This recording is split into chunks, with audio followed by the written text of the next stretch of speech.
Assalamualaikum warahmatullahi wabarakatuh. Shalom, salam sejahtera, Om Swastiastu, Namo Buddhaya, salam kebajikan. Senang sekali pada kesempatan kali ini saya Rangga dengan nomor induk mahasiswa 21221138 dapat diberikan kesempatan untuk mempresentasikan materi terkait data preparation, yang mana ini menjadi salah satu tugas daripada mata kuliah data mining. Baik.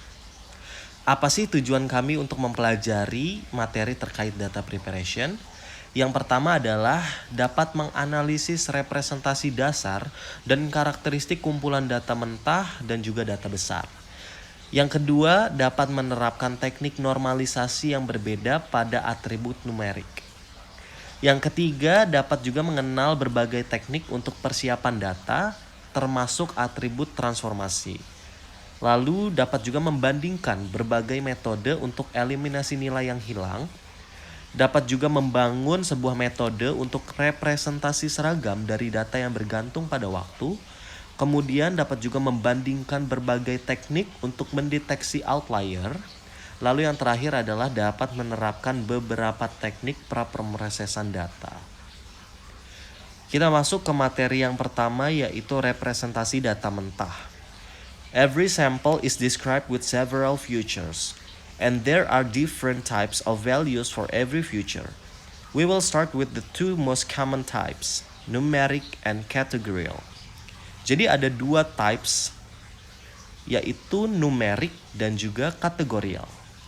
Nah, nilai numerik ini mencakup nilai nyata atau variabel bilangan bulat seperti umur, kecepatan, atau juga panjang. Kemudian nilai kategorial ini tidak mempunyai kedua hubungan nilai numerik. Kedua nilai variabel kategori bisa sama atau tidak sama. Keduanya hanya mendukung relasi kesetaraan. Contohnya adalah ini, biru sama dengan biru atau merah tidak sama dengan hitam. Ya. Kemudian ada juga variabel kategorikal. Variabel kategorikal ini dapat dikatakan juga sebagai variabel simbolik. Tabel ini adalah contoh daripada variabel kategorikal. Kemudian ada variabel continue. Variabel continue ini dikenal juga sebagai variabel kuantitatif atau metrik. Variabel ini diukur menggunakan skala interval atau skala rasio. Kedua skala ini memungkinkan variabel yang mendasarinya didefinisikan atau diukur secara teoritis dengan presisi yang tak terbatas. Nah, variabel continue ini juga dipresentasikan dalam kumpulan data besar dengan nilai berupa angka nyata atau bilangan bulat. Kemudian ada juga variabel discrete. Nah, variabel discrete ini disebut juga sebagai variabel kualitatif. Variabelnya diukur atau nilainya ditentukan menggunakan salah satu dari dua jenis skala non-numerik atau non-metrik, yang disebut skala nominal atau juga skala ordinal. Kemudian materi yang kedua adalah karakteristik data mentah. Semua kumpulan data mentah yang awalnya disiapkan untuk penambangan data seringkali berukuran besar, banyak yang berhubungan dengan manusia dan berpotensi berantakan. Secara a priori, kita akan menemukan nilai-nilai yang hilang, distorsi, kesalahan pencatatan, pengambilan sampel yang tidak memadai, dan sebagainya dalam kumpulan data awal ini. Nah, salah satu case yang sering ditemukan adalah data berantakan. Yang pertama adalah kesalahan pengukuran dan juga ada kesalahan pencatatan. Kemudian ada juga data yang tidak berasal dari populasi yang seharusnya. Nah, kesalahan pencatatan. Kesalahan pencatatan data ini biasa terjadi pada data dalam jumlah besar. Maka harus ada mekanisme untuk menemukan beberapa nilai yang tidak biasa atau nilai yang tidak muncul, seperti itu. Nah, Apa sih data mentah itu? Ya, data mentah ini adalah kumpulan data terbaik untuk penambangan data.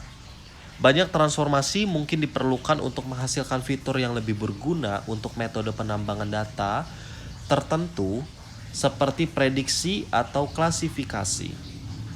Menghitung dengan cara yang berbeda menggunakan ukuran pengambilan sampel yang berbeda, mengambil rasio penting, memvariasikan ukuran jendela data untuk data yang bergantung pada waktu, dan menyertakan perubahan rata-rata bergerak. Semuanya dapat berkontribusi pada hasil penambangan data yang lebih baik. Kemudian terdapat dua tugas utama dalam persiapan data. Yang pertama adalah mengorganisasikan data ke dalam bentuk standar yang siap untuk diproses oleh data mining dan juga alat berbasis komputer lainnya. Berbentuk standarnya itu adalah tabel relasional.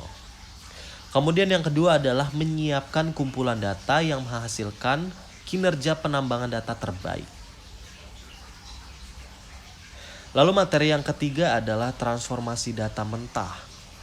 Di transformasi data mentah ini terdapat 3 teknik dalam transformasi data. Yang pertama adalah normalisasi atau normalization. Di sini ada penskalaan desimal, kemudian normalisasi minimal maksimal, lalu juga ada normalisasi deviasi standar. Nah, untuk penskalaan desimal ini adalah memindahkan koma desimal namun tetap memperhatikan sebagian besar nilai digit aslinya gitu. Kemudian untuk normalisasi minimal maksimal, misalkan data untuk suatu fitur V berada dalam kisaran antara 150 dan 250, maka metode normalisasinya sebelum akan memberikan semua data yang dinormalisasi antara 0,15 dan 0,25 itu, data tersebut akan mengakumulasikan nilai pada subinterval kecil dari keseluruhan data yang rentang gitu. Kemudian ada normalisasi deviasi standar. Normalisasi dengan deviasi standar ini seringkali berhasil dengan baik dengan pengukuran jarak, tetapi mengubah data menjadi bentuk yang tidak dapat dikenali daripada data aslinya. Untuk fitur V ini, nilai rata-rata atau V dan deviasi standar dihitung untuk seluruh kumpulan data. Kemudian ada pemulusan data atau data smoothing. Di sini mengurangi noise pada fluktuasi dalam raw data.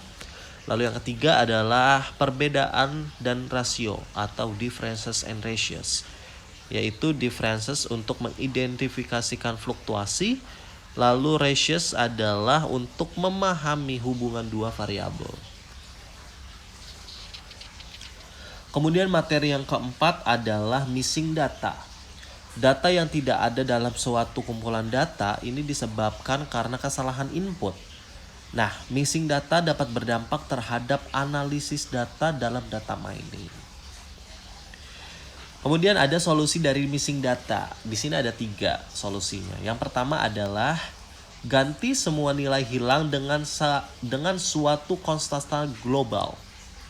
Lalu yang kedua adalah mengganti nilai yang hilang dengan mean future-nya. Dan yang terakhir, yang ketiga adalah dengan mengganti nilai yang hilang dengan rata-rata untuk kelas tertentu. Nah, tapi 3 solusi ini punya kelemahan, yaitu nilai yang disubstitusikan itu bukanlah nilai yang real atau nilai yang benar.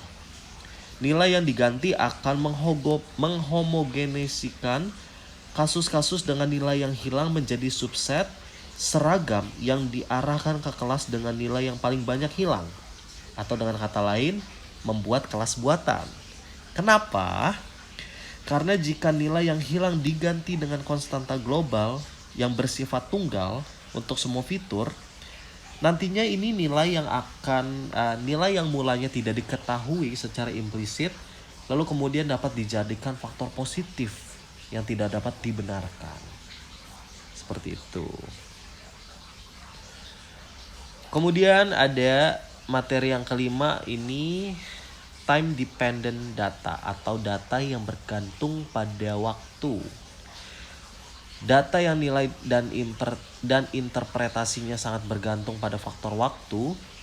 Waktu berperan sebagai variabel penting yang mempengaruhi perubahan atau sifat daripada data tersebut. Ya, ini ada 3 contoh dari time dependent data. Yang pertama adalah data GPS yang dapat melacak pergerakan kendaraan atau yang biasa kita sebut sebagai tracking. Kemudian contoh yang kedua adalah pembacaan atau pemeriksaan suhu yang dilakukan setiap jam. Lalu contoh dari time dependent data yang ketiga adalah data penjualan yang dicatat setiap hari ataupun setiap bulan. Lalu materi yang keenam adalah outlier analysis atau analisis outlier. Sampel yang berbeda atau tidak konsisten pada kumpulan data lainnya disebut dengan outlier. Ya. Ada 4 jenis utama skema deteksi outlier. Yang pertama adalah teknik grafis atau visualisasi. Nah, teknik grafis atau visualisasi ini adalah proses menggunakan elemen visual seperti diagram, grafik, atau peta untuk mempresentasikan data. Contoh dari teknik grafis atau visualisasi ini ada di gambar sebelah, yaitu ini scatter plot. Kemudian yang kedua adalah teknik berbasis statistik. Nah, teknik ini memanfaatkan pendekatan statistika dan komputasi untuk mendapatkan hasil yang lebih objektif, logis, dan juga tidak bias.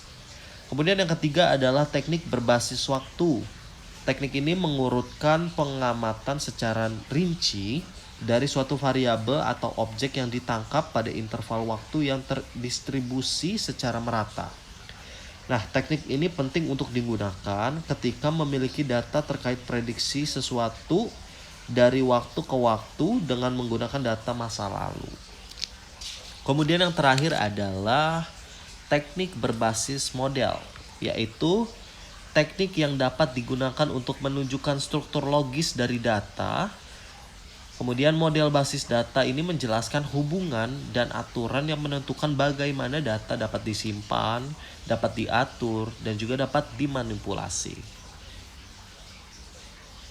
Ya, mungkin hanya itu yang dapat saya presentasikan atau yang dapat saya sampaikan pada kesempatan kali ini.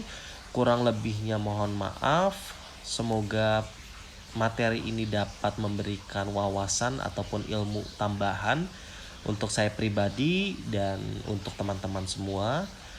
Sekian dari saya. Wassalamualaikum warahmatullahi wabarakatuh.